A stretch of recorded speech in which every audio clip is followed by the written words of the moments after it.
नमस्कार और स्वागत है इस खास बातचीत में। आज हम एक बहुत ही दिलचस्प होम्योपैथिक दवा एलुमिना पर गौर कर रहे हैं। हाँ जी, एलुमिना। सुनने में आया है कि इसे अक्सर पुरानी बीमारियों का एकोनाइट कहा जाता है। हमारे पास इसके मुख्य लक्षणों का कुछ ब्यौरा है, तो चलिए देखते हैं इसमें क्या खास है। शुरुआत करते हैं इसके मूल तत्व से। एलुमिना यानी कि शुद्ध चिकनी मिट्टी Al2O3 ये ज्यादातर उन लोगों के लिए ठीक रहती है जिनमें शरीर में गर्मी की कमी सी महसूस होती है। हाँ, और जो थोड़े दुबले सूखे से और शायद सांवले रंग के होते हैं। अच्छा। और ये जो पुरानी बीमारियों का आइकोनाइट वाली बात है ना, हाँ। ये काफी मायने रखती है। हाँ, कैसे? मतलब जैसे एकोनाइट तेजी से अचानक शुरू होने वाली तकलीफों में काम आती है, हाँ। वैसे ही एलुमिना उन बीमारियों में गहराई से असर करती है जो धीरे धीरे बढ़ी हैं, जो लंबे समय से हैं। अच्छा, मतलब क्रॉनिक कंडीशंस। राइट, बिल्कुल। और शरीर में गर्मी की कमी होना, ये बात इसे कल्केरिया कार्ब या साइलिशिया जैसी दूसरी दवाओं के करीब लाती है, जिनमें भी ये ठंडापन दिखता है। हाँ, ये तो है। सोर्स में कुछ बहुत ही अजीब लक्षणों का भी जिक्र है, जैसे कि वक्त बहुत धीरे गुजरता महसूस होना। हाँ हाँ, ये बहुत टिपिकल है। मानो 1 घंटा आधे दिन जितना लंबा लगे। बाप रे। और खाने की इच्छाएं भी बड़ी अजीब।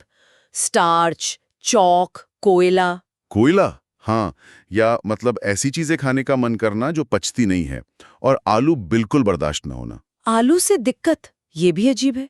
और सोर्स कहता है कि बात करने में भी थकान हो जाती है। हाँ, देखिए, ये धीमापन और ये अजीब इच्छाएं, ये असल में शरीर के अंदरूनी गहरे असंतुलन की तरफ इशारा करती हैं। ये सिर्फ शारीरिक नहीं है, आप कह सकते हैं कि ये दिमागी और जज्बाती तौर पर भी एक तरह की सुस्ती या ठहराव का संकेत है, जैसे हर काम में एक अंदरूनी रुकावट सी लग रही हो। अच्छा। और पाचन के बारे में सुना है कब्ज इसका बहुत बड़ा लक्षण है। हाँ, बिल्कुल। पाचन, खासकर कब्ज, एलुमिना का एक मुख्य एरिया है। यहाँ भी वही धीमापन या निष्क्रियता वाली बात है। निष्क्रियता मतलब? सोर्स बताता है कि मल त्याग की इच्छा या कहिए कि ताकत ही नहीं होती, जब तक कि काफी ज्यादा मल जमा ना हो जाए। ओह। और फिर जब होती है तो बहुत ज्यादा जोर लगाना पड़ता है, इतना कि मरीज टॉयलेट सीट को कस के पकड़ लेता है, ऐसा भी लिखा है। बाप रे। हाँ, और दिलचस्प ये है कि मल चाहे सख्त हो, गांठदार, सोर्स में उसे लॉरेल बेरी जैसा कहा है, मतलब छोटी गोल सख्त गांठें। अच्छा। या फिर वो नरम और चिपचिपा ही क्यों ना हो, जोर लगाना ही पड़ता है। नरम मल होने पर भी जोर लगाना पड़ता है। हाँ, यही इसकी खासियत है। मतलब ये सिर्फ मल के सख्त होने की बात नहीं है, ये मलाशय यानी रेक्टम की अपनी मांसपेशियों की कमजोरी है, उनकी गतिविधि जैसे बिल्कुल सुस्त पड़ गई है। अच्छा, तो ये मलाशय की निष्क्रियता एलुमिना की एक तरह से पहचान है। हाँ, ये एक बहुत खास लक्षण माना जाता है। नरम मल पर भी जोर लगाना पड़े, ये काफी विशिष्ट है। और एक और अजीब बात सोर्स में बताई गई है। क्या? कि पेशाब करते वक्त अनजाने में मल निकल जाना, या फिर मल त्याग के लिए जोर लगाने पर ही पेशाब का आना। ओ, ये भी अंदरूनी तालमेल की कमी और कमजोरी दिखाता है ना? बिल्कुल बिल्कुल। पाचन के अलावा और कौन से खास लक्षण हैं जिनका जिक्र है? महिलाओं की समस्याओं में देखिए एक खास तरह के ल्यूकोरिया का जिक्र है, जो तेज जलन पैदा करने वाला और काफी ज्यादा मात्रा में होता है। अच्छा। इतना कि सोर्स कहता है एड़ियों तक बहकर आ सकता है। ये दिन के समय बढ़ जाता है और ठंडे पानी से नहाने पर आराम मिलता है। और मासिक धर्म के बाद बहुत ज्यादा शारीरिक और दिमागी थकावट, इतनी कि बोलने तक की हिम्मत नहीं बचती। बोलने तक की इतनी ज्यादा थकावट? हाँ।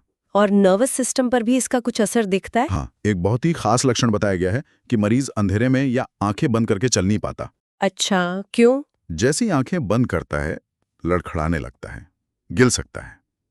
ये शरीर के संतुलन बनाने की जो क्षमता है, उसमें गड़बड़ी का संकेत है। समझ गई।